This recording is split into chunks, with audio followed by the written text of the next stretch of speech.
किसी बंदे को ईमान वाले घर में पैदा फरमाता है ना, तो फिर उस बंदे के ऊपर कोई कानून इस्लाम का नहीं लगता, कोई कानून नहीं। बंदा आजाद है, अपने माँ के पिस्तान से 2 साल दूध पिए, आजाद है वो। नमाजे, रोजे, हज, ज़कात, आजाद है वो बंदा।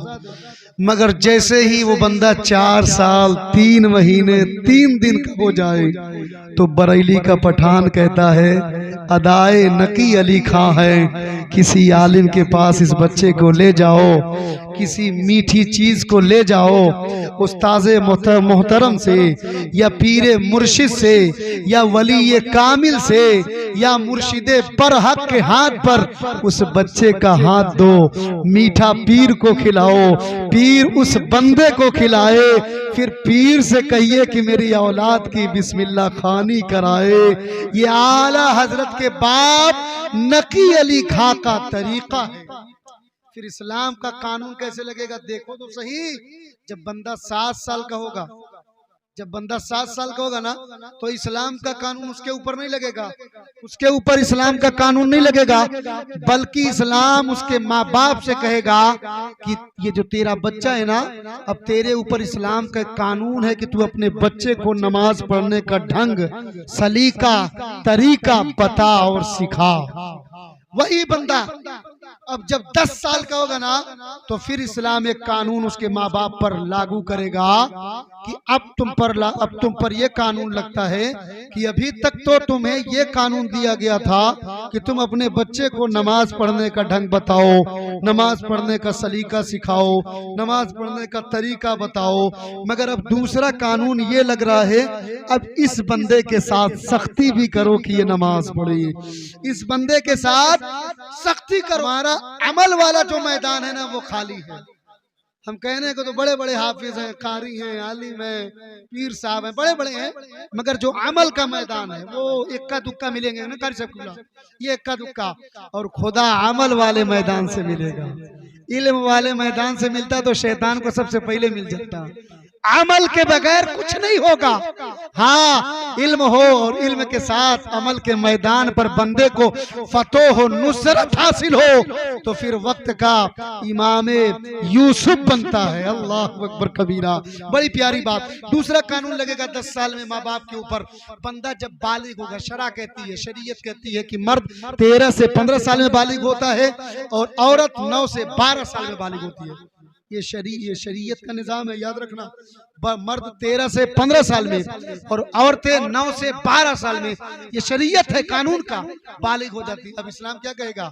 माँ बाप के ऊपर कानून नहीं लगाएगा। अब इस्लाम उस बंदे से कहेगा तेरे ऊपर नमाज फर्ज है, का एक वक्त नमाज पढ़ोगे क्या मिलेगा? जब शरीयत के औराक पलटोगे तो शरीयत के औराक तुम्हें बताएगी कि अगर तुम वजू बनाने के लिए बैठोगे, बिस्मिल्लाह शरीफ पढ़ोगे, वजू की नियत करोगे, दोनों हाथ को धोगे, हाथ का गुनाह झड़ जाएगा, कुल्ली करोगे, मुंह का गुनाह झड़ जाएगा, नाक में पानी चढ़ाओगे, नाक का गुनाह झड़ जाएगा, चेहरे पे पानी मलोगे, चेहरे का गुनाह झड़ जाएगा, दोनों हाथ को कोनियों समेत धुलोगे, तुम्हारे दोनों हाथों का गुनाह झड़ जाएगा, चौथाई सर का मसा करोगे, सर का गुनाह झड़ जाएगा, दोनों पांव टखनों समेत धोगे, तुम्हारे पांव से भी गुनाह झड़ जाएंगे। मगर शरीयत कहती है कि बिस्मिल्लाह पढ़ के अगर तुम करते हो तो इन अजजा के अलावा उन अजजा से भी गुनाह झड़ जाएंगे जो वजू में धोए भी नहीं जाते। सुनो, अज़ाब तो भी देखो, नरम गरम बिस्तर पे जो हम टाइम पास करते हैं। अल्लाह अकबर। एक वक्त की नमाज पढ़ने पर करोड़ों ने किया। कितनी ने किया?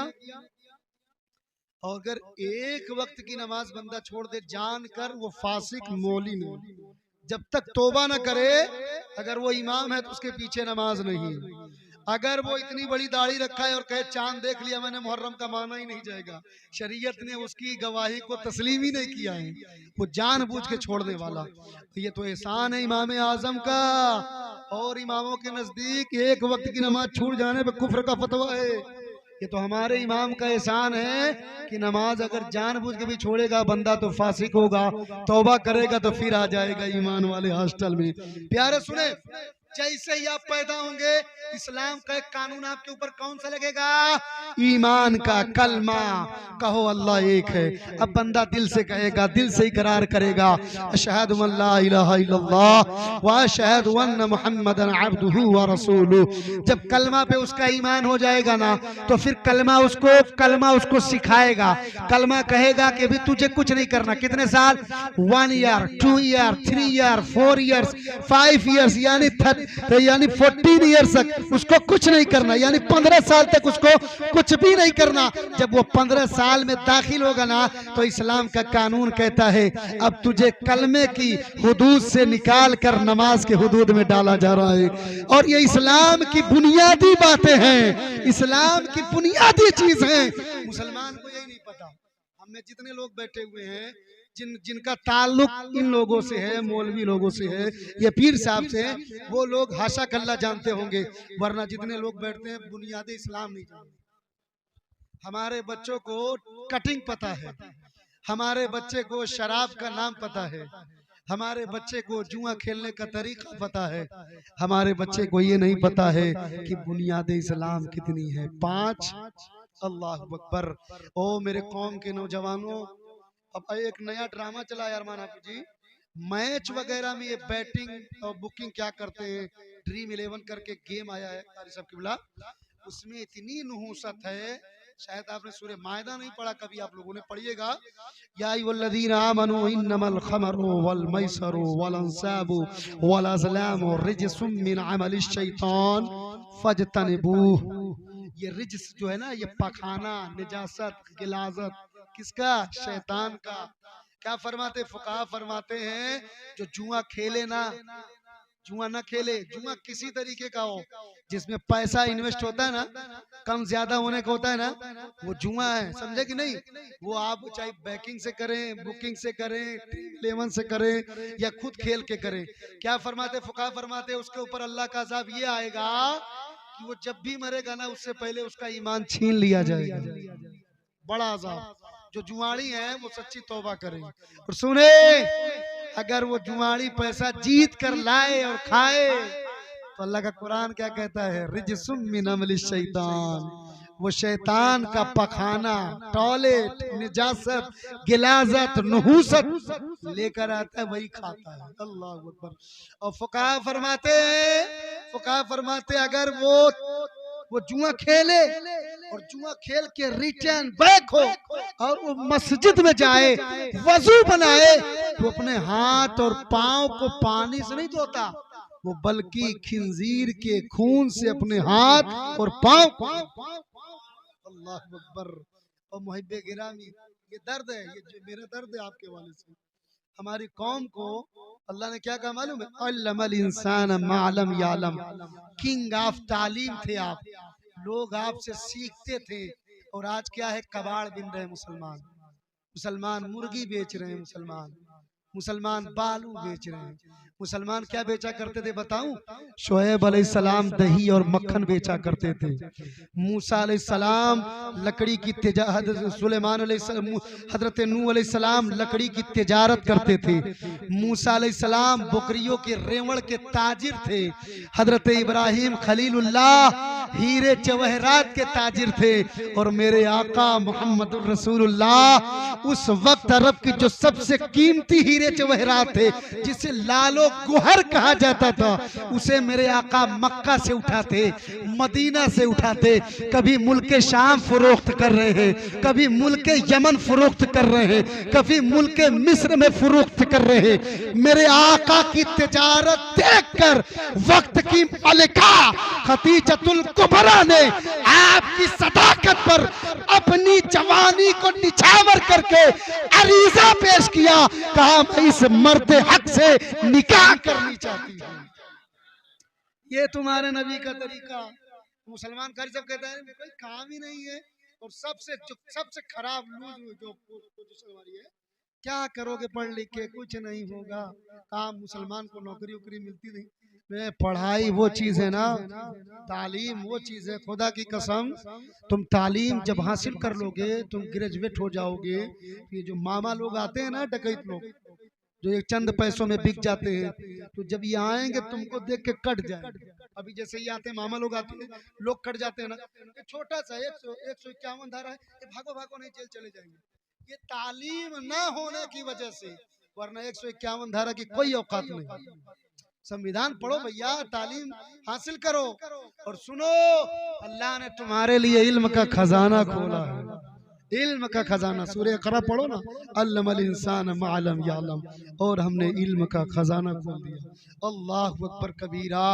सुने, जब मदीने शरीफ में बंदी बन के आते थे ना लोग, बंदी बना के आते थे, तो फिदिया दे के उनको छोड़ा जाता था। उसमें जो पढ़े लिखे लोग होते थे ना, मेरे आका फरमाते थे तुम पैसा मत दो, तुम मेरे गुलामों को तालीम दे दिया करो, मैं तुम्हें आजाद कर दूंगा। यहाँ हुरूफ तहज्जी की सही तमीज नहीं है, हुरूफ तहज्जी की सब सही तमीज नहीं रहेगी तो आप अल्हम्दुलिल्लाह पढ़ोगे, नेकी नहीं मिलेगी। मगर हुरूफ तहज्जी की सही तमीज हो गई, कायदा आ गया, तो अब बंदा जब अल्हम्दु पढ़ेगा ना, तो उसके जो 5 या 6 हर्फ हैं उसको 60 नेकी मिलेगी। ये शरफ आया कैसे, ये सलीका आया कैसे, ये तरीका मिला कैसे? ये गौसे आजम ने सरताजे मिल्लत के दिल में डाली कि उस बंजर जमीन को सर शब्जो शादाब बनाने के लिए तो किसी एक बंदे को मुकर्रर कर दे। और मैं इधर आता होता नहीं हूँ, मगर मैं ये जानता हूँ कि गालिबन 2.5-3 साल या उससे ज्यादा की मुद्दत से हाफिज अरमान साहब की यहाँ के बच्चों को उस इल्म के फैजान से सैराब। बुनियाद इस्लाम 5, कलमा, नमाज, रोजा, हज, ज़कात, एक नहीं। और ये सरताज भाई नहीं, गौसे आजम के दामन पकड़ ले बना तब वो कुछ न हो। अगर आपको कलमे की तमीज नहीं, रोजे की तमीज नहीं, हज की तमीज नहीं, ज़कात की तमीज नहीं, हाँ, ये बुनियाद इस्लाम, अपने बच्चों को पकड़ के लाओ और कहो ये देखो, पकड़ के ले आओ। ये जब पीर साहब कभी कभी आए ना, तो इनको हाथ और चूमने से कुछ नहीं होने वाला। अगर तुम चाहते हो कि इनसे तुम्हारी आखिरत बने, तो इनके पास आओ, बैठो कि बाबू तुम मुझे कुछ ही लम्हे टाइम दे दो, मुझे अल्लाह और अल्लाह के रसूल की बात बता दो। ये कुछ नहीं होने वाला। हमारी कौम में जो सबसे बड़ी गड़बड़ी आई ना, कि जब हमें स्टेटस मिलता है, वकार मिलता है, तो हम हाथे गोड़ चुमाते रहते। मैं कतई मतलब मैं ये नहीं कहता कि न चूमे। तो सुने, इसकी सबसे बड़ी दलील मदीने शरीफ में मैं आपको बता रहा हूँ। हबीब इब्ने मुजाहिर इमाम हुसैन से इस कदर प्यार करते थे कि इमाम हुसैन जब गुजर जाते थे ना, जहाँ जहाँ कदम पड़ते थे वहाँ की मिट्टी उठा के होठों से चूम लिया करते थे। अब जरा बताओ, जो इमाम हुसैन की औलाद की इजाजत और खिलाफत में हो, उस बंदे का हाथ, अरे यार उस बंदे की तो मिट्टी चूमी जाएगी, उस बंदे के चप्पल चूमे जाएंगे, जूते चूमे जाएंगे। इसकी और बड़ी दलील दे दूं, सुने, अमीर खुसरू दिल्ली में बैठकर अपने मुरीदों में एक मुरीद की ज्यादा तारीफ कर रहे थे, तो मुरीदों ने एतराज किया कि हजरत खिदमत हम करते हैं, आपकी खिदमत बजा लाते हम हैं, मगर तारीफ आप निजामुद्दीन ने अमीर खुसरू की तारीफ की। तो जब मुरीदों ने तारीफ एतराज़ात पैदा किया, तो निजामुद्दीन औलिया कहते हैं कि चंद दिन के बाद या चंद वक्फे के बाद एक ऐसा लम्हा आएगा जिस वक्त तुम्हारा एतराज़ात जो है वो साकित हो जाएगा। फिर नूए इंसानियत ने देखा कि निजामुद्दीन औलिया की बारगाह खातून अल मुख्तसर, उसने सरकारे निजामुद्दीन औलिया से अपने बच्चियों के शादी के लिए कुछ रकम का सवाल किया। 1 दिन 2 दिन 3 दिन आती रही, वो बंदा आता रहा। तो उस बंदे से निजामुद्दीन औलिया ने कहा कि आता रहा, कोई चीज आए तो दे दूंगा, कोई चीज आए तो दे दूंगा। जब तीसरे दिन उसको कुछ ना मिला ना, तो निजामुद्दीन औलिया ने अपनी जूती उसको दे दी। वो बंदा जब लेके बैक हुआ ना, तो उधर अमीर खुसरू बंगाल से नातिया मुशायरे से एक थैली इनाम जीत कर आ रहे थे। अशरफी मिले दरख्त कैसे, क्यों बता रहा हूँ, सुनो, जो औलिया अल्लाह होते हैं ना, जो अल्लाह के मुकर्रब दोस्त होते हैं, इन्हें सिर्फ चूमो चाटो मत यार, इन्हें अपने घर की, अपनी औलादों की जीनत बनाओ, इनके कदम को अपने बच्चों के सीनों पे रख के तो कहो कि हजरत कदम की ही बरकत दे दीजिए, हाथ की ही बरकत दे दीजिए, जुमले की ही बरकत हासिल कीजिए। अल्लाह अकबर कबीरा। मैंने नूरी मस्जिद में देखा जिसमें मौलाना असलम साहब पढ़ाते हैं, वहाँ को आले रसूल आए हुए थे महारारा शरीफ से, बड़े बड़े काजी, बड़े बड़े मुफ्ती, दाढ़ी खम किए थे, उनके चप्पल पर दाढ़ी, अपनी आंखों से देखा मैंने। बड़े बड़े मौलाना शेर इलाहाबाद, बड़े बड़े मुफ्ती ऐसे अपनी आंखें रगड़ रहे थे कि क्या पता कदमों के जर्रात ही मिल जाएं, क्या पता कदमों के जर्रात। तो बाबू इनसे सीखो, ये जो आते हैं ना, यहाँ जाके चले ना जाए, एक बात सीखो, हजरत खाना खाने का तरीका बता दो, बिस्मिल्लाह वाला बरकतिल्लाह। दोबारा है, हजरत खाना खाने के बाद क्या पढ़ना है? अल्हम्दुलिल्लाहिल्लज़ी अतअमना व सकाना व हदाना व जअलना मिनल मुस्लिमीन। दोबारा है, पकड़ लो दामन, जाने नहीं दूंगा जब तक सोने की दुआ नहीं बताओगे। अल्लाहुम्मा बिस्मिका अमूतु व अहया। चौबारा है, ए पीर साहब 1000 ज्यादा नजराना दूंगा मगर सोने के बाद की दुआ बताओगे, जागने तब अल्हम्दुलिल्लाहिल्लज़ी अहयाना बादमा अमातना व इलैहि नुशूर। आए 5वीं मर्तबा, पीर साहब पंजतन पाक के नाम से आए हैं, ऐसे थोड़ी जाने देंगे। मरने के बाद जो मुर्दा लिटाते हैं ना, तो क्या पढ़ के उसको लिटाएं? कहा बिस्मिल्लाहि व अला मिल्लति रसूलिल्लाह। कहा उसके ऊपर मिट्टी डाले तो क्या 5 चीजें बता के जाओगे? पंजतन पाक के नाम से आए हो। कहा मिनहा खलकनाकुम व फीहा नुईदुकुम व फीहा व मिनहा नुखरिजुकुम तारतन उखरा। कहा इसके बाद क्या करूं? कहा 5वीं बात यह है कि जब सब मिट्टी दे लेना तो किसी एक बंदे से कह देना अजान के कलमात पढ़ देगा। सलीका सीखो यार, तरीका सीखो। ये बड़े बड़े जलसे कराते हो, मुशायरे, बड़े बड़े शायर आते हैं, 10-10 हजार 8-8 हजार लूट के लिए चले जाते हैं। तुम यार हफ्ते में एक दिन कराओ तबलीगी दौरा कराओ, महीने में एक दिन कराओ तबलीगी दौरा कराओ, कुछ तुम्हारा फायदा हो बाबू, तुम्हारा फायदा। वरना फायदा नहीं हो रहा है ना, तो नोट कमाने के लिए धंधे यार ये ना करो। अल्लाह अकबर। जब हुजूर का विसालेपुर मलाल हुआ ना, हजरत अबू बकर सिद्दीक के कंधे पर जब खिलाफत आई और इमामत आई और बैतुल माल का पूरा लेखा जोखा वही बंदा करता था, अबू बकर सिद्दीक। तो लोगों ने कहा कि हजरत आपके अखराजात हैं, बीवी बच्चे हैं, ऐसा है कि कुछ रकम मुकर्रर कर दी जाए। यार जुमला सुनो अबू बकर सिद्दीक का, वक्त का खलीफा है, चाहे तो सबसे कह दे तू कौन होता है बे, मुकर्रर मैं करूंगा। नहीं, मेरी तनख्वाह इतनी मुकर्रर की जाए जितनी तनख्वाह एक मजदूर की। तो ये जब भी आए इसे सीखिए। हमने तो सीखा भाई, देखो हमने किताबों से ये सीखा कि बुजुर्गों की बारगाह में जाओ, अदब से बैठो, अदब से बोलो, अदब से सुनो, अदब से कहो। मैंने अदब से कहने का शरफ हासिल किया, अदब से बैठने का शरफ हासिल किया और अदब से समझाया भी। रब्बे कदीर की बारगाह में दुआ है, कहने सुनने में जो गलती खामी हो माफ फरमाए।